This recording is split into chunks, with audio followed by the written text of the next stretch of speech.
est 9h15 sur TV Finance et c'est l'heure de l'interview Éco. Et avec nous en plateau, David Furcage, bonjour. Bonjour. Vous êtes président et cofondateur de Highwave Capital et on va décortiquer avec vous les dernières actualités économiques avec un prisme original, celui de la psychologie des marchés. Alors, ces investisseurs, ces opérateurs, si on les met sur votre divan, on va un petit peu mieux comprendre comment ils fonctionnent. Et on va commencer par les marchés actions. Alors actuellement, c'est l'euphorie qui prédomine. Tout le monde bat des records, les marchés européens et a fortiori les marchés américains qui ne cessent de progresser. Comment l'expliquer ? Écoutez, sur mon divan, les marchés, les investisseurs sont dans un état d'hypnose profonde, plongé non pas par le chant des sirènes, mais le chant sémantique des banques centrales. Il y a une vraie rhétorique. Oui, il y a une vraie rhétorique. Il y a vraiment des mots qui sont choisis pour apaiser, pour endormir en fait, et anesthésier les investisseurs. Et à ce titre, il y a une statistique que l'on observe chez Highwave Capital, c'est la manière dont les investisseurs sont sensibles au discours des banquiers centraux en comparaison à celui, non pas au discours, mais aux publications d'ordre macroéconomique. Et il y a quelque chose de très intéressant, c'est d'abord la sensibilité du discours des banquiers centrales revient aussi importante que celle qu'on observait en 2000-2001. Ça, c'est déjà très intéressant. Et d'autre part, la sensibilité des investisseurs aux publications de l'ordre de statistiques macroéconomiques n'a jamais été aussi faible depuis maintenant 50 ans.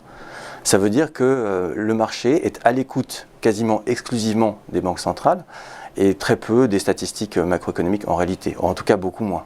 Alors ces banques centrales, on va revenir sur la rhétorique dont on parlait. On va faire un petit florilège. Alors on se souvient de l'inflation transitoire, avait martelé Christine Lagarde. Christine Lagarde, encore elle, qui a parlé de recalibrage pour éviter de tapering il y a quelques semaines. Récemment, c'était Kristalina Georgieva, la patronne du FMI, qui évoquait au sujet de l'inflation un train qui n'est pas hors de contrôle. Il y a tout un champ lexical bien choisi pour faire une sorte de, allez, osons le terme, calinothérapie. Oui, c'est un peu cela, où il faut bien veiller à ce qu'entendent les marchés, puisque comme je l'ai indiqué tout à l'heure, ils sont très sensibles au discours des banquiers centraux, plus que ce qui est de l'ordre du réel, de la sphère réelle. La sphère monétaire devient plus importante et prépondérante. Et effectivement, le travail des banquiers centraux maintenant, qui cherchent justement à sortir de politiques monétaires extrêmement accommodante, va consister à trouver les bons mots pour un peu lutter contre maintenant ce point de départ d'inflation qui selon eux est transitoire, de manière à en tout cas faire en sorte que les marchés restent concentrés sur la poursuite d'une sorte de tendance comme ça et de léthargie haussière. Parce qu'en fait, rien ne semble faire peur aux opérateurs de marché, que ce soit l'inflation, la stagflation, le tapering imminent, on en parlait, les ralentissements en Allemagne, aux États-Unis, en Chine. À un moment donné, qu'est-ce qui va les réveiller ? Là, je ne saurais pas vous dire en réalité, parce que toute nouvelle, y compris les mauvaises nouvelles, en fait, n'a plus aucun impact en fait, en rapport à l'évolution des marchés. Donc, je ne saurais pas vous dire quoi peut les réveiller, je n'en sais rien. Ce qui pourrait les réveiller, c'est peut-être un choc de taux d'intérêt, effectivement, des banques centrales qui doivent aller un peu plus loin, à la fois dans leur discours et dans leur manière de faire évoluer leur politique monétaire. Ça oui, puisque le marché écoute ça vraiment de manière quasi exclusive. Mais à part ça, finalement, ce qui se passe du côté des banques centrales, l'évolution de la taille de leur bilan qui inonde le marché de liquidité, tant que ça continue, ça se passera bien. La taille des bilans des banques centrales depuis 2008 a fortement évolué en fait vers le haut. La Banque centrale américaine, la taille de son bilan dépassera les 9 000 milliards en 2022, 9 000 milliards de dollars.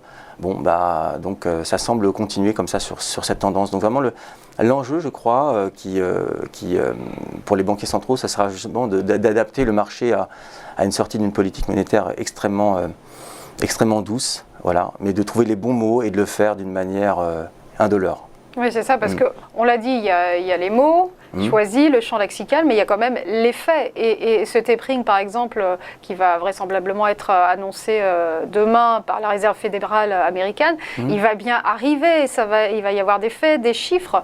Donc le retour à la vie réelle, il risque d'être compliqué quand même.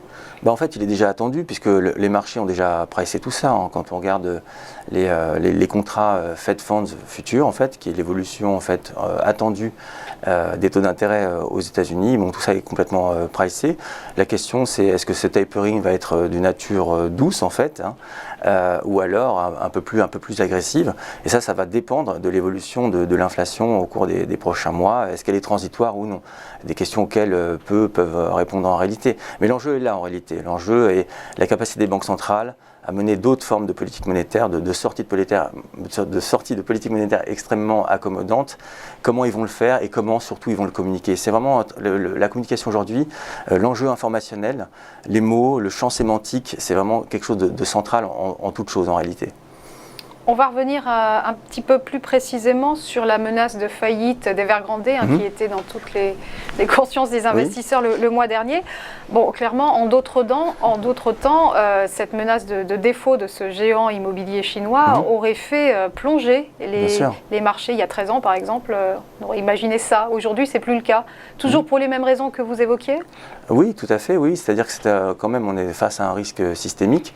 Il ne s'agit pas de petite dette, d'une petite entreprise immobilière quelque part à l'autre bout du monde. C'est quand même la Chine, donc, qui est l'un des plus grands pays en matière économique, si ce n'est le plus grand. Voilà.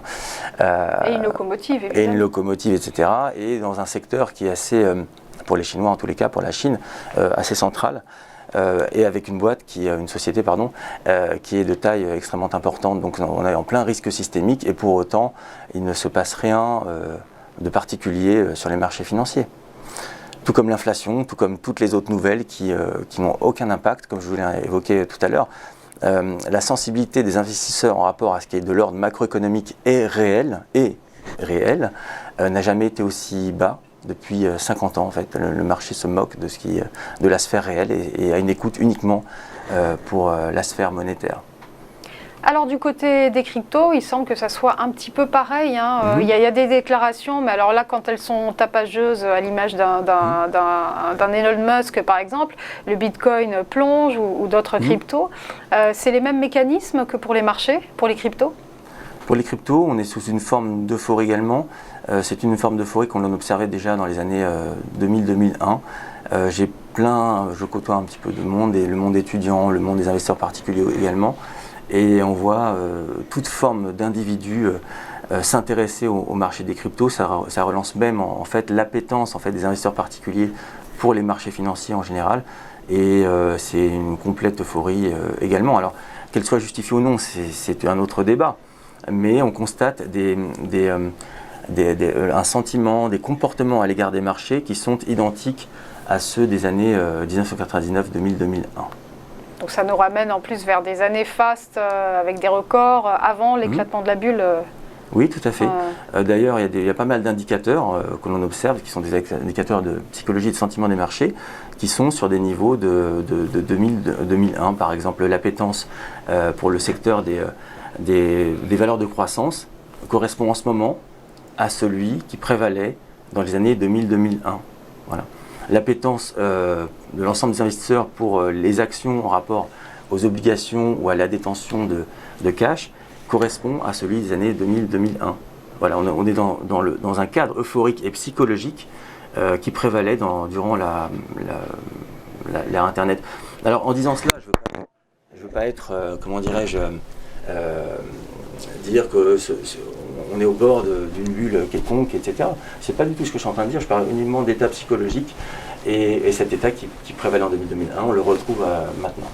Un dernier mot sur la COP26. La tendance de fond, c'est décarboner. Depuis plusieurs mois, chaque État y va de son objectif de neutralité carbone. Là aussi, ça rassure les opérateurs de marché? Bon, je crois que les opérateurs de marché ont pas mal d'obligations en réalité, en rapport aux critères ESG, donc aux critères environnementaux, sociétaux et de gouvernance, et ce depuis pas mal de temps en réalité. Donc la COP26 ne va pas changer grand-chose à l'évolution la perception des marchés en réalité. Merci beaucoup David Furcage d'avoir été notre invité. Je rappelle que vous êtes président et cofondateur de Highwave Capital. Merci beaucoup. À suivre dans un instant le point bourse.